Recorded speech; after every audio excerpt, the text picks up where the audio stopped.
come up and said, you know, congratulations, you did a wonderful job putting this convention together. Well, those compliments were completely misplaced because the people who put this convention together are for the most part outside, and they include Carrie Walling, our office manager, Jaden Moreland, who's been around with the microphone all day, and Candace Bullard, my daughter, and Karina Jones, who could not make it for reasons that were described earlier, and of course Tiff Robertson. And these people have been meeting on a regular basis for several months to put this together for you. And I hope you appreciated it because I think they did an excellent job. So the question, it's not working? So the question to you is, did you like the speaker lineup for this year's convention? No, and it's not over yet. We have a wonderful speaker for the banquet today. But how would you guess that we found those people? You know, look through the phone book and pulled them off the street? So when you ask, you know, how is it that RCAF is influential? How is it that a relatively small group, you know, we've got about 5,000 members in 43 states. We have a relatively small staff. How is it that we can bring the caliber of people to you that we bring? And the answer is because we're bringing to you the people that we've been working with throughout the year. These are not strangers to us. These are not strangers to you. They understand your positions, and they have volunteered to come and visit with you at least once a year, knowing that you are people whose interests they share. And I think this year, as in past years, we brought to you the highest caliber people from all levels that are all working on your behalf. So let's talk about that. You know, what is it that RCAF does? And how do we do it? And what we do is we identify problems. And we identify those problems through you, the members. You, the members, develop membership policy every year. You establish for us, you know, the challenges that you believe need to be addressed. And once you establish those problems, identify the problems, then we decide on a strategy to solve them. We decide how to solve them. Well, how do we do that? Well, we rely on you, the 5,000 members. We rely on your input. And your input is expressed through your board of directors, who were all up here earlier. And we can converse with staff. And we converse with others outside of our organization who might share the same concerns and problem. And that's how we develop what we believe to be the solution to that problem that you identified, and that's the purpose of the organization. Well, then there's a third step. Now we have to execute the solution. We have to actually implement what it is that you have identified as a problem and what we have established as the solution that we would pursue. And of course, we've identified the problems. They include concentration in the industry. They include no competition in the industry. They include a distortion of our international trade policies. And they include a risk to the herd health of your cattle herds due to these trade policies and other factors, and a risk to liberty and independence.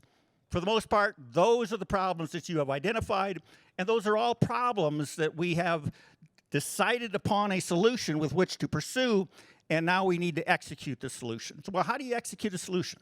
How do you execute an idea that you've decided to put into place? And the answer to that is, well, number one, you have to create awareness. You have to create widespread awareness of how serious the problem is and how the problem doesn't just affect you, the members of RCAF, but affects a larger group. And once we've established a level of awareness, the next step is we've got to find a champion or a number of champions with which to express that very problem at different levels that we can't reach. And then finally, in order to execute the solution, we have to convince others to act on our behalf. We can't solve it on our own. We can't pass legislation in Congress. We can't write rules through the executive branch. And we can't make decisions from a judicial bench. And so we rely upon others to act on our behalf in order to accomplish what it is that you want the problems that you want solved. Well, so how do we go about that task of executing, creating awareness, finding a champion, and then actually executing the solution? Well, we have to rely on the resources available to us. So in 2021, our budget was under $1 million, about $900,000. Actually, it was under $900,000. So relatively small budget when you're talking about a national trade association that is attempting to, and in many instances successful at, changing public policy. And with that less than $1 million budget, we've got 5 employees. I named 4 of them. I'm included amongst those, bottom of the totem pole, but I'm there. And so we've got $1 million budget, 5 employees. You met our board. We've got 5,000 members, and you've met our committee chairs. So those are our resources, human resources that we have with which to create awareness, with which to find champions, and with which to execute the solution. And so if we look at, well, how do we leverage those resources? And the way that we do that is because of the caliber of employees that are working for you.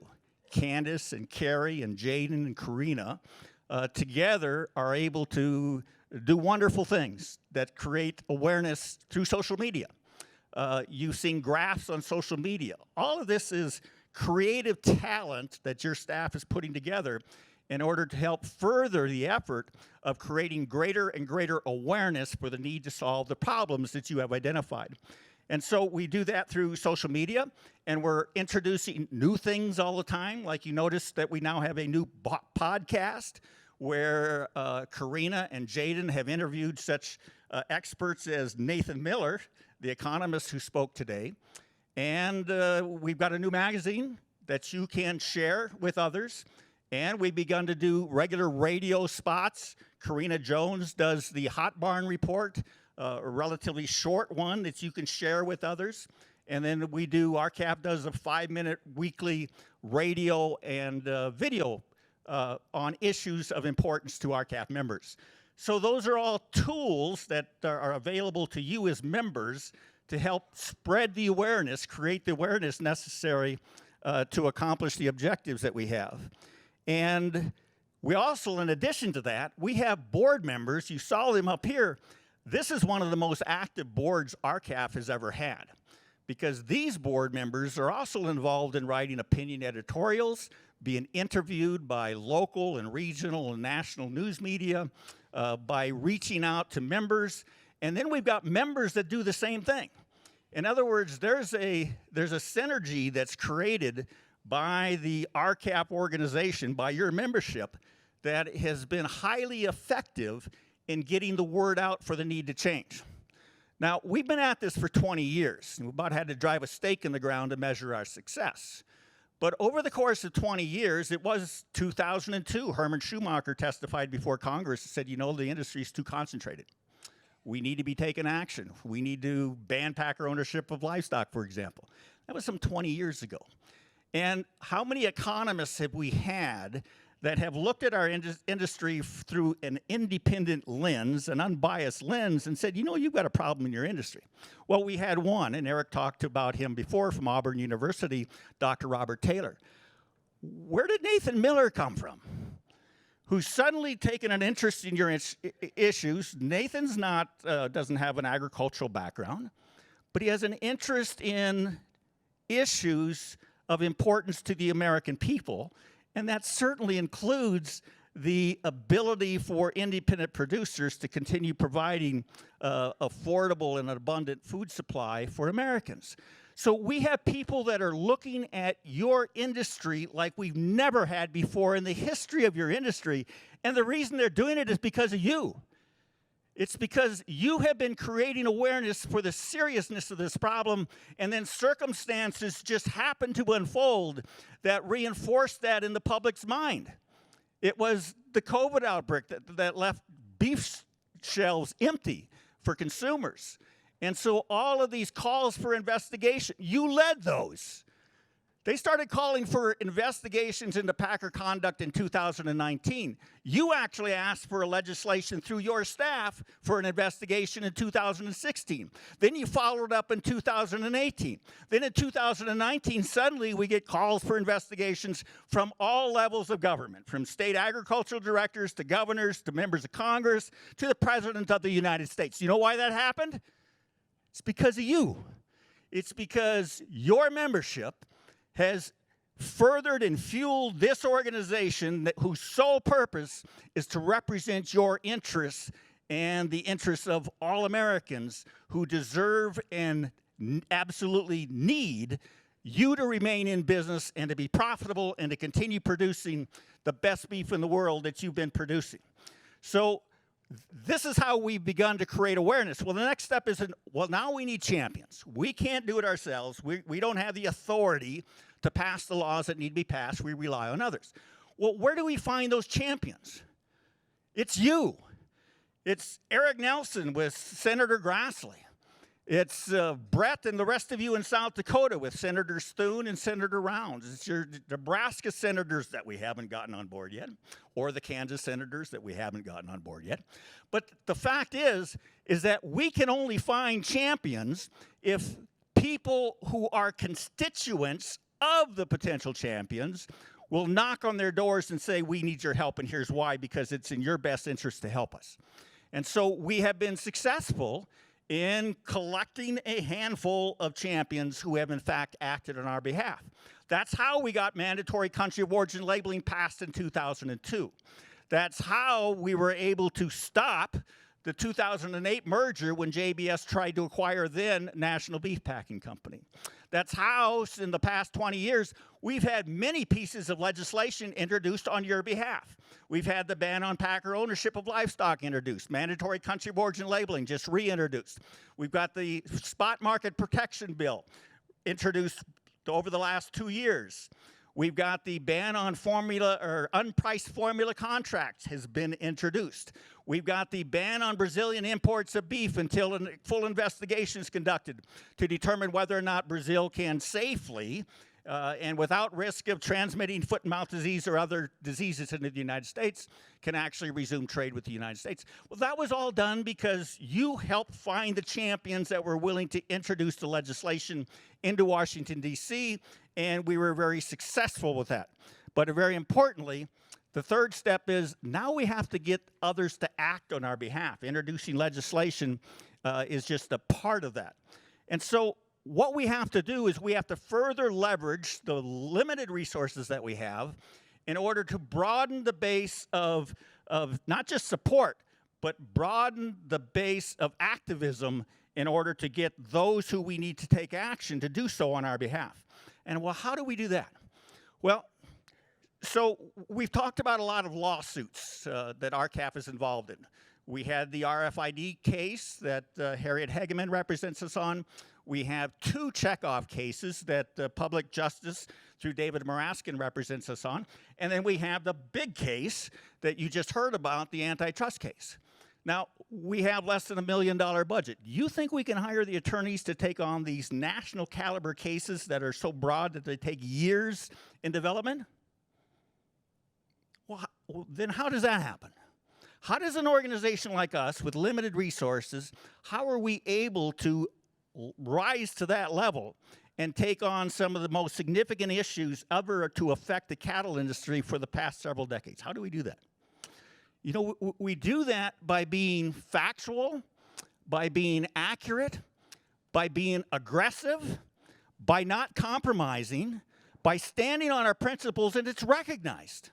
Other organizations recognize the principles and the values that you reflect through your actions and through the papers that are written through RCAF and through your board of directors that are talking to the members of Congress.